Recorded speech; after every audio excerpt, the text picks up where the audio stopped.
Broadcasting from the business capital of the world, this is the Podcast Business News Network.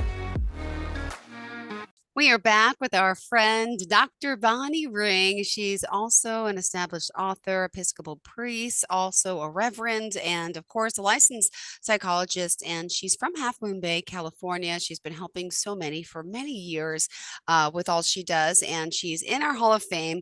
And we're excited to have her back here as the Woman of the Year. And she's so inspiring, so knowledgeable, and only to come back to us today with another great topic. So please, Dr. Bonnie Ring, say hello and tell us a little bit about what you do, and then we'll get started for today. Thank you. I do a lot of different things, which entertains me. Great. I see individual clients as well as couples. I preach and celebrate in the Episcopal Church as a priest. I love writing, and I've written 2 books, and I've written a 3rd book that needs updating, and I'm thinking about a 4th book. So writing has become a kind of my new way of expressing myself. It gives me a lot more freedom to go in deep with subjects. And I was thinking that today we could talk about the fact that what we think determines how we feel.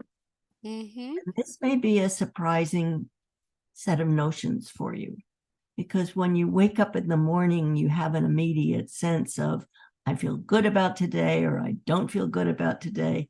And you don't realize that what you're telling yourself is going to affect the way you respond to the rest of the day. But that is indeed what is true. And frequently, we don't ask ourselves if our worst dreads are really accurate. So, for instance, suppose you wake up and you know that tonight there's going to be a dinner party to go to. And you have one of 2 ways to think about it. You can either look forward to it as a social event that will improve your life, or you can look at it as something that you dread because you will be isolated and lonely. Yeah. Wow. Now, isn't that huge? That initial response will determine how you respond to the dinner. You might not even go to the dinner if you think that you're going to be isolated and alone.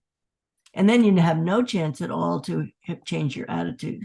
Or even not the fear of being isolated alone, but what about the fear, the anxiety of going to meet new people or to see people and having to, that happens a lot with me. I had a wedding. I just related to this. I had a wedding a few weeks ago and I woke up dreading it. I didn't want to go and I was all nervous and I just felt, and why?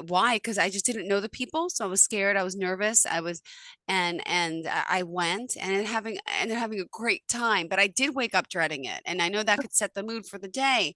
My stomach bothered me. But then I got over it. Okay. But some people don't. And it's interesting about getting mindset. over it is a real challenge, because it means taking yourself seriously and saying to yourself, now really, how likely is my dread to happen? Yeah. And frequently, if you ask that question, your answer will be, well, not really. Not really. There are reasons to be hesitant. Let's say you didn't know who was going to be there. Yeah. You didn't know how you would be received.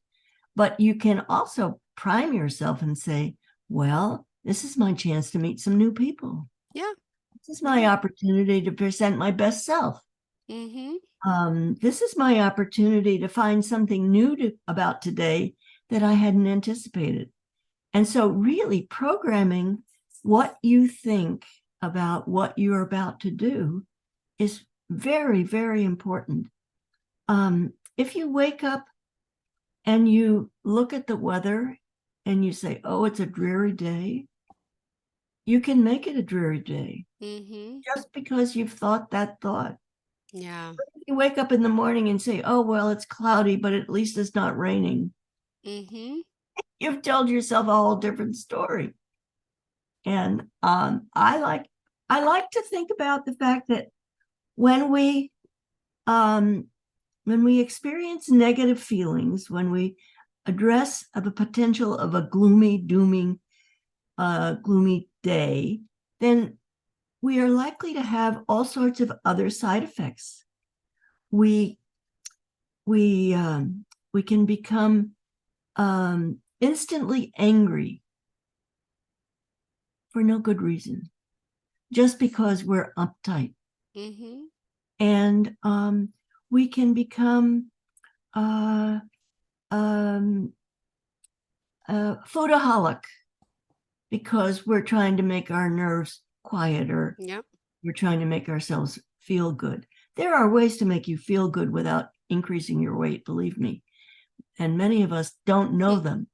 But there are some gentle, common ways where you can comfort yourself without it being a food experience. And I think food is a problem for huge numbers of people because they don't know how to manage it. They don't know how to control it. And what I love about the ads for various diet programs is that they tell you, they can teach you how to control your appetite and how to appease your needs with other means, like exercise. Mm-hmm. You know, exercise gives us serotonin, and that's the best antidepressant that's natural there is. And it doesn't have to be a lot of exercise, and it doesn't have to be painful. It can be just moderate, and 5 minutes, 10 minutes, get on an exercise bicycle if that's what you have available, or go for a long walk, or go for a rapid walk and make it a short walk, but a rapid one. All of those things can bring on serotonin, which is good for your mental health as well as your physical health. So I would like to look at some of the things that are signs of depression. You may not think of them as the most common ones you'll think of as depression are a feeling of sadness or a feeling of hopelessness, Mm-hmm. or a sense of emptiness, Okay. that life is not lacking meaning and value. And of course, any one of those sets of feelings can determine how you spend the rest of the day. There was a note on CBS this morning about Sunday dreads. Well, it's what's usually common is Blue Monday dreads. Oh, No. yeah. What do I anticipate on Sunday that I have to deal with on Monday? And the advice this morning was do one concrete, productive thing on Sunday so you'll have a head start on what you have to deal with on Monday. And it will make you feel hopeful and proud and confident. Wow, what a small little idea that is. What a huge difference it can make. Another sign of depression that doesn't really get called it is an outburst of anger, or frustration, irritability, when you don't have patience with things, when you're surprised and you have a negative reaction and you want to get back at it.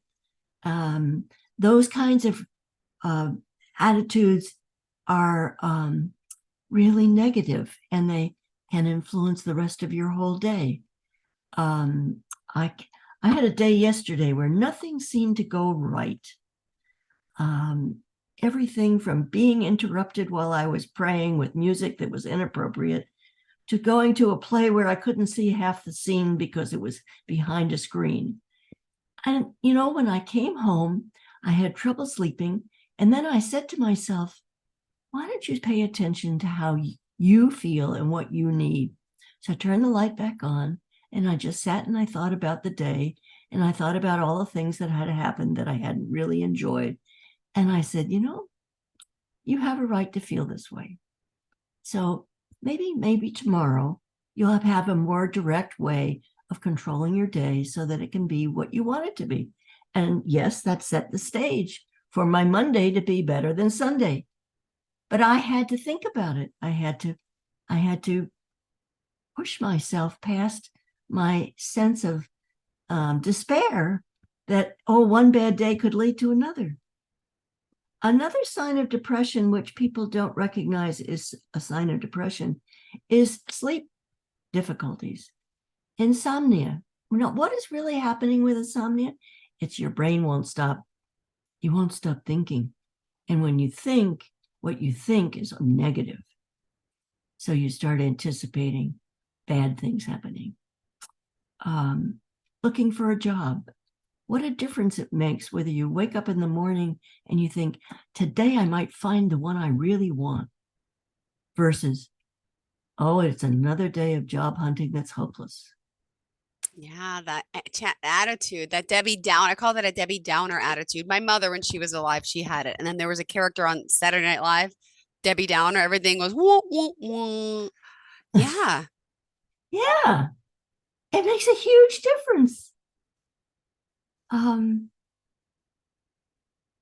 Energy, getting energy. Sometimes small tasks take extra effort. Mm-hmm. And if we're feeling sluggish and lazy and a Debbie Downer, we're going to say, I don't have the energy for that. I can't do that. Well, yes, you can. Yeah. And if you do, what a difference it'll make in your attitude. Mm-hmm. Because you'll say, oh my goodness, I didn't think I could do that. And I did. Yeah. Wow. I'm better than I thought I was. I think some of these things are really, really important. And I think learning to tell yourself the truth about what's good would be a way of taking better care of yourself. For instance, if you say to yourself that you matter, then everything that matters that is important to spending your time and helping yourself feel better, self-care is the cure. Mm-hmm. Self-care means that you have, let's say, started the day with a nice hot shower so that you feel fresh, or starting the day with a good breakfast so that you don't feel deprived, or starting the day with a phone conversation with a friend because you've been feeling lonely and it's a way to connect. All of these things make a difference. Yeah. So does being patient with yourself. You know, we can get into a frantic sense of hurry, hurry, hurry. But when we say to ourselves, no, I can take my time with this. If I take my time, I can do a better job. Yeah. If I do a better job, I'll feel better. Mm-hmm. And all of a sudden, you are feeling better. Being patient with yourself and allowing yourself to make mistakes. Wow. Now that's a big one. It makes a difference being depressed or stressed. Establishing some patterns that make a difference for you. For instance, I have one client that when he gets stressed, he takes a walk. Okay. He uses the time to kind of cool down, get control, realize what triggered him, and find some peace just in the passing of time and in the quiet of the walk. When you're in a place in your head where the problems seem insurmountable, break it down. See what you can do that will eliminate some of the problems, so that the other ones won't seem so difficult and dreadful. Yeah. Think about the past. You know, you've had lots of lessons in the past about how to cope with life. True. And if you think about the ones that worked for you, you can try them again. Okay. And be surprised. They're likely to work. The next time you hear take better care of yourself, remember what you've done to take better care of yourself. Okay. And start doing those things. Self-care is not selfish. Self-care is not selfish. That's one of the best expressions I've ever heard. Thank you, Jill. That's lovely. Self-care is not selfish. Self-care is taking care of me when there's nobody else around to take care of me. And instead of being mean to myself and anticipating the worst, I can be kind to myself and anticipate the best. Yeah. So I think another thing that you can do is focus on moving forward rather than rehashing the past. I think we can make ourselves miserable thinking about all the bad things that have happened in the last week or the last month or the last year. You know, one of the reasons why the pandemic has been difficult for people is because they have a memory of dreadful days, either lonely days because they were afraid to go out and expose themselves to germs, or sick days because they got the damn virus and it really laid them low for a long, long time and with side effects.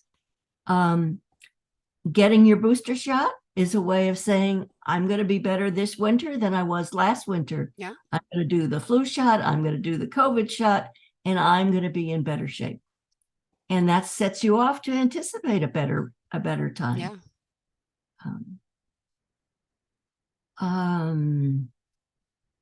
I think we have special triggers, each of us, that people can do that disrupt us.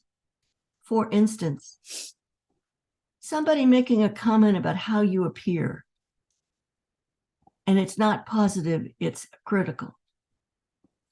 Yeah.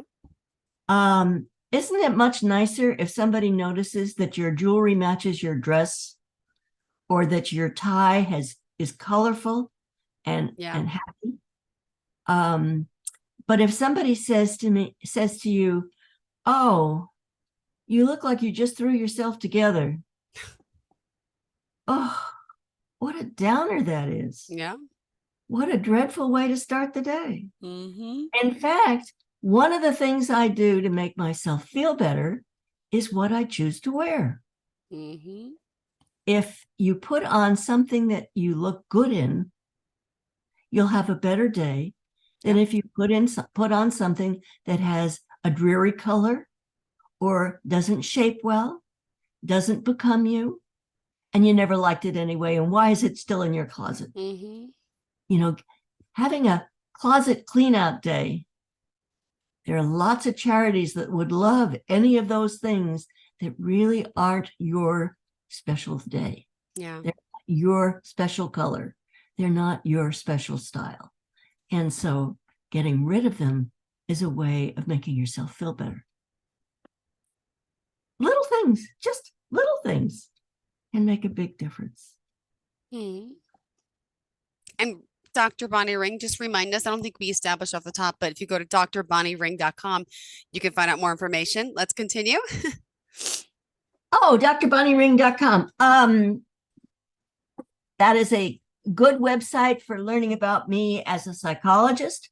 And if you want to learn about me and the book I've read, you can go to Dr. Bonnie Rings Reads or Books, drbonnieringsbooks.com. And that talks about the book I wrote about the women who knew Jesus, and the children's book that I just wrote on Mary Magdalene as a friend and disciple of Jesus, a good role model for girls today.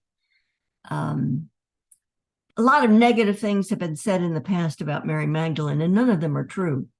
It was the unfortunate thinking of a pope in the 5th or 6th century that maligned her and made her sound like a prostitute, and because she'd had some demons that had to be healed. Well, having demons is something that any of us can experience, and we don't have to be a bad person to experience them. Jesus took her seriously and then befriended her, and she spent a good part of her life supporting him in his ministry while he was alive, and then continuing his ministry after he died. And she's one of the best tellers of the story. So I like talking about her. I like giving her as a role model for girls and even for boys, to let them see that there were disciples for Jesus that weren't just men. We tend to think of the 12 disciples as the only disciples, but they weren't the only disciples. There was a whole group of women that came to Jerusalem and were present at the cross. And they were also the ones to find the tomb empty. So the women are very special in the history of the church. This is a time of year where our religious faith can have a big impact. And I think with the war going on in the Middle East, it's a time where there's more stress than usual, because when you turn on the television news, what you hear about is pretty awful. You hear about starving children. You hear about people who have been captured and mistreated. You hear about bombs and rockets and destruction. And I think in that kind of atmosphere, you have to also present yourself with positive things that are happening in the world. And maybe go for a good movie that's fun, not scary, or watch a TV show that is uplifting, where people win prizes perhaps, and you can test your own intelligence. There are a lot of things you can do to increase and improve your mood. And I think what it requires is paying attention to how you're feeling. Notice what you're saying to yourself. Are you saying, this is going to be a good day? Or are you saying, oh, I dread this day. I have this to look forward to and that to look forward to, and I dread that, and I don't want this. And well, that sets you off. That really plans the day. So if you catch yourself in saying things like that, say, no, wait a minute. What could I do today that would be positive? And then you make a program for yourself, a little plan. And you can have antidotes to the things that you think may happen. Like, I think I will call a friend this afternoon, because if I do that, I'll have a chance to complain about how life is, but I'll also be encouraged because my friend is positive and thinks good things about me. So that's a big doleful for Tuesday morning, but I'm hopeful that when you wake up and you say, today I'm going to be kind to myself, today I'm going to not give up, I'm going to recognize that life is not perfect, and because life is not perfect, I'm not perfect, but I'm good enough. I am good enough. I am good enough. That should be your motto. And that will make a difference. Beautifully said. Have a wonderful day. Thank you. You too. Remind us how we can contact you again, please. Call me at 650-560-8590. 560-8590, area 650. You can also contact me by email at drbonniering@comcast.net. Perfect.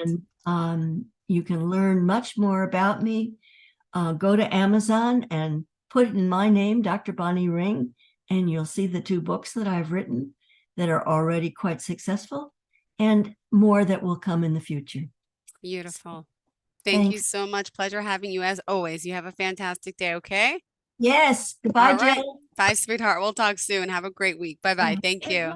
Are you looking for even more of the podcasts and hosts that you love? The Podcast Business News Network is proud to announce that you now have even more ways to listen live. Check out the MyTuner Radio, online radio box, and Simple Radio apps on iOS and Android, or find us online. Search for Business News Network on mytuner-radio.com, or search Podcast Business News Network on streama.com and onlineradiobox.com/US. Take your podcast on the go and don't miss a minute of the action.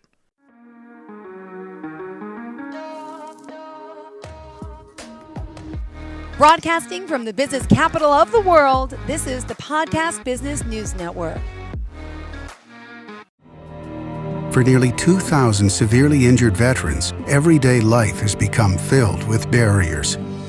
day-to-day simple tasks can become pretty daunting. I have to carry my chair up 2 flights of steps or have somebody do it for me. What scares me the most is just the falling.